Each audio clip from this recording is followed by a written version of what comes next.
So if you're looking to convert an image into a G-code file, Scanticad is perfect for that. Let's open up a sample file that I have here. So if it works for any logo or image that has a really crisp and clear quality, such as this one, the better the resolution, the better the output is going to be. First thing we want to do is turn the image black and white. Click on Clean Image here. Click on Threshold, Black and White.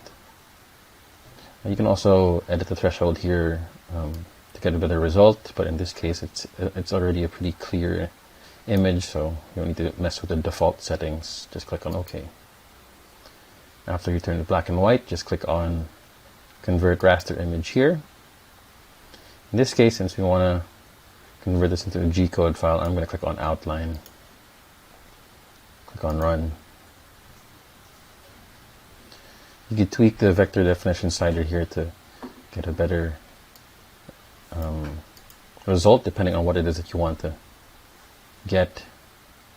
After you're okay with the preview here, just click on OK here. From here on, you can already save the file, but if you want to optimize this vector file for CNC, you can click on Convert Vector Image, click on CNC Smoothing, and then click on Run. I'll show a preview here. You can view the different vector types by clicking on Highlight Vectors here. If you're okay with what you see, you can just click on OK. Some of these lines didn't convert into curves, but rather into individual polylines here. So I'm going to go ahead and run the Convert Vector Image function again, and I'm going to optimize vectors. Click on Optimize Vectors here, and I'm going to click on Arc. Click on Run. It should help with some of the arcs here. If we're happy with what we see here, we can just click on Export on the upper right.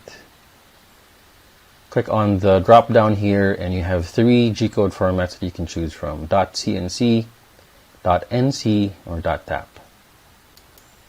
And then you can name it whatever you want to name it. And then click on Save. You have a couple of settings here that you can also edit before you save the file, but once you're done with that, just click on OK. And from there, that's the whole process. You should have a vector image and a G-code file that you can use for whatever it is that you want to use it for.